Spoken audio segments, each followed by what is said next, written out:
इस महफिल में बैठने वाले सज्जन को मेरा नमस्कार है। आप लोग शांत बनाए रखें और अपना अपना स्थान दबाए रखें और भगवान के नाम पर आप लोग एक बार जयकार बोल दीजिए, ताकि जो इस महफिल में खुजरा अलाई बलाई साथ में आया है वो दूर चला जाए।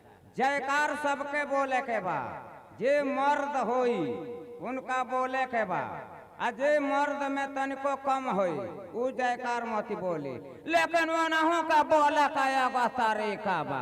वो कौने ना बोली है, वो ऊपर मुंह का बोली हन की चिन्ह है ना। बोलिए शंकर भगवान की। सब केहू कहत जय, तो पोटाहवा कहत बय। अरे बाबू धनहर गांव पुअरे से चिन्हाला। सरकार के पास एक बीता का रिवाल्वर होता है और उसमें एलजी डालकर फायरिंग किया जाता है तो कम से कम 2 किलोमीटर दूर आवाज करता है।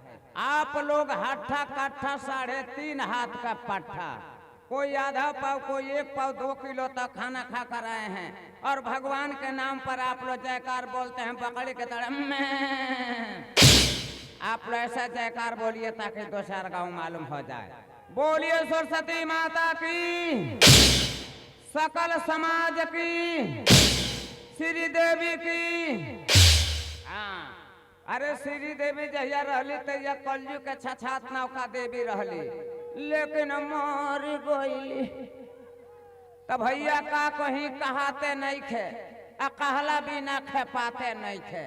पैया धान कुटाते नहीं खे, घर लइका सारे खाते नहीं खे। बाप परेशान बा बेटा से, देश परेशान बा नेता से, नाक परेशान बा पोटा से, खेत परेशान बा बनरी झेरुआ मोथा से। अरे आवे के हमनी के सब जना मिल के चौरे के, यही चरले में आजादी बा।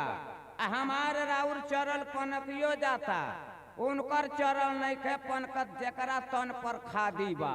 तो भाइयों भौजाइयों, खटियाओं चरपाइयों, गद्दायों रजाइयों, मक्खन और मलाइयों, मिठाई को बनाने वाले हलवाइयों, रजकी और पाइयों, देश को रक्षा करने वाले सिपाहियों, मुर्गा मुर्गी काटने वाले कसाईयों, बाल को बनाने वाले नाइयों, पॉकेट को मारने वाले चाइयों, जूता चप्पल बहकाने वाले भाइयों, इन लोगों से सावधान रहिएगा। संधवे का एक जोड़ा गायब हो गई। तो भैया हमारे नवजुवक भाई साथी लोग, ई बाबू लो ये बार अपने सेहत पर ध्यान नहीं खे दे, ई सब ये बार ध्यान देले बा गुटका पुकार आरजू सूद प्लस कमला पसंद कर। भैया शरीर के ताकत हल्ला, इहे लरवा जौन बात पाचन शक्ति के बनावेला, आ भूख के लगावेला।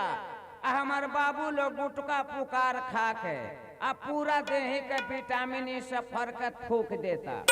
ना समय से भूख लगता, ना समय से प्यास, दिने पर दिन ये सब झुरा के हरेठा भल जाता। पहले के पुरनिया लोग जौ मटर का रोटी चटनी से खा के आ चानी का सिक्का चिटकी से दाब के दोना कर दिलो। आए बेरा के जवान वालों की 12 बीजन घी मलिदा अचार खाता लो, लेकिन एगो गदाइल मूंगफली के दाना पर मचते रह जाता लो, लेकिन छितरात नहीं थे। सब गुटका पुकार के देन है। तब गुटका खाओ, भाग जगाओ, बम्पर इनाम उहे पाई जे सबसे ज्यादा गुटका खाई। आव अपन भाग अजमाव, आए दुनिया से छुटकारा पाव। ई नाम बाटे सही, आ जबले जियब तबले रही। कसम खा के कहें विधाता, आ कमजोरी मुक्त दियाता। 12 महीना जे गुटका के सेवन करी, उनकर चीता पहले जरी। उमुर्दा घाट के मंत्री बन जाई जे सबसे ज्यादा गुटका खाई। गुटका मिले के बा एगो स्थान, आ जहाँ जहाँ बा पान के दुकान। गुटका के बा थोड़ा कीमत, 3 रुपया से 5 रुपया तक रखी हिम्मत। सिटी शहर गांव में पाई जे सबसे ज्यादा गुटखा खाई। अब गुटखा खाए वाला भाई लोग के ऊपर से इनाम आयल बा बताता। पहला इनाम कैंसर मिली आ घर छोड़ के रहिया दिल्ली। दूसरा इनाम जल्दी आजा आ दम्मा खांसी पहले पाजा। तीसरा इनाम करिह हल्ला आ धसल गाल सड़ गल गल्ला। चौथा इनाम बाप रे बापा, बाप जवान बेटा बुढ़ापा। जे इनका से शादी करी ऊ अपन बर्बादी करी, उनकर कंडा ना खड़ियाई जे सबसे ज्यादा गुटखा खाई। इनाम जाई ना खाली मुँह पर थूकी बगल वाली, उनका से केहू करी ना बात। आ जब देखी उनकर पियर पियर दांत, उनकर मुंह बड़े बसाई जे सबसे ज्यादा गुटखा खाई। मुखिया अतीत सबके मेहमान, यमराज कुछ रखे शान।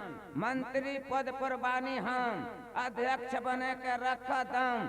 कहेला जो कड़वा सबके समझाई। अब भाइयों हाथ जोड़ के कहतनी केहू मत गुटखा खाई। जे खाई गुटखा तंबाकू अपने पेट में मारी चाकू। भैया बैरनी है बगही आ एगो पीला आके बैठ गइल लगही। हम लगनी है रोक त ऊ लागल भोंक। गांव के लोग से पूछनी है कि भाई पीला मानी को। गांव के लोग कहला कि ए बाबू ई पीला मानी को आके तोहरा के दौड़ा के काट ली। तो अब तो लगनी है भागे डरे, हाथ डाल के पैंट की अंदर तलक एगो पेड़े पर लौकल है बंदर। हम लगनी है निहार आ ऊ सारे लागल चियार।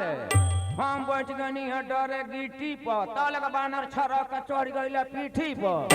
हम लगनी है मनवे में सोचे आ ऊ धके लागल है तबर तोर नोचे। हम कहनी है कि ये बाबू बानर मनबा को।